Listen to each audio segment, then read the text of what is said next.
I was design producer on Borderlands 2, worked with an awesome team on that. And we kind of wrapped up, as we were wrapping up Borderlands 2, we were looking at all the ideas we kind of left in the box. And like, man, I still want to do something else. We had all these great character ideas, all these things that didn't quite fit in there. And we're like, we need to invent a new universe just to hold all this awesome. So that's where Battleborn started, way back in the end of 2012. The heart of Battleborn, though, it's a character game. And that was always something that we enjoyed the most, I think, in when we crafted Borderlands. You know, we were 6 wonderful playable characters in Borderlands 2, another 5 or 6, and I think 6 eventually in the pre-sequel.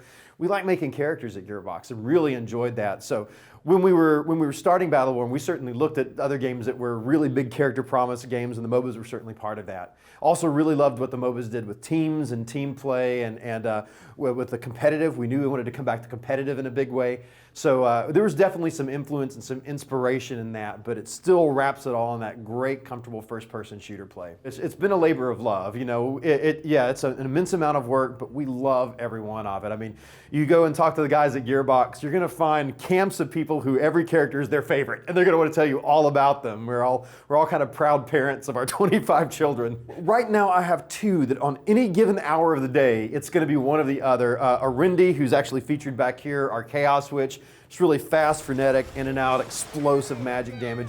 And the other one is a really great female warrior, Galilea, who has a sword and shield, goes in and barely also controlling dark energy within, just erupts in black corruption, and she's amazing. Just owns her ground, and a really, really just hardy fighter of a character. She's awesome. When we talk about Battleborn as an overview, right, we have 2 big areas of the game that really have a lot of love from us. First off, this is our first time back in competitive multiplayer for a while. We actually have 3 different competitive multiplayer modes. We're looking at Incursion at the event today. And they all are like objective, team-based 5v5 competitive multiplayer, where usually you're escorting minions, you're destroying sentries, you're capturing points, you're building up almost like tower defense points to control areas of the map. Really exciting, kind of a lot of things to do, and it really benefits yourself to work as a team. But we also have a whole set of story episodes where you play through the story of the last star in the entire universe. You, the Battleborn, are the heroes that are rising up from among their peoples to try to stave off the villains who want to eat the universe.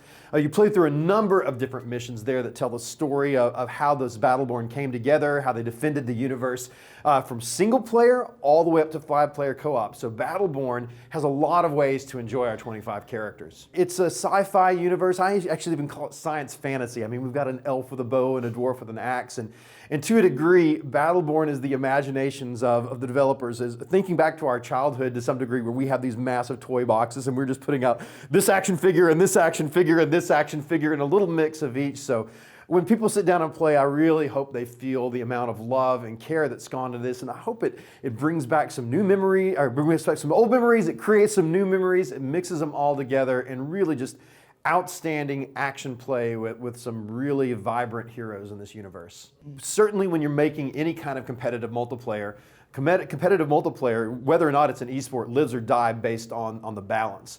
You know, can you balance the game? Can you make it seem fair to the people that are playing? So we certainly put a lot of time and effort into being sure that not only is the game as close to as balanced as we can have it at launch, I think it would be kind of cheeky for us to say that it's perfect, but to really invest in the tools to be sure it's there. Now, a lot of other players in the field are saying, we're an esport.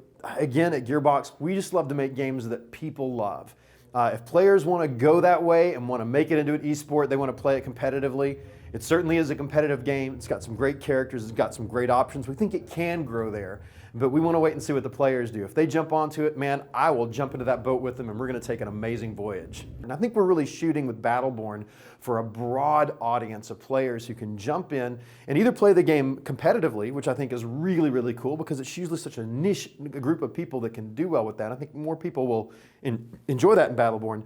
You can either play it competitively or jump into our story episodes. If you just want to jump in with friends, have a good night, shoot some bad guys, grab some loot, you know, it's kind of fun to explore the end of the universe in that way with good friends.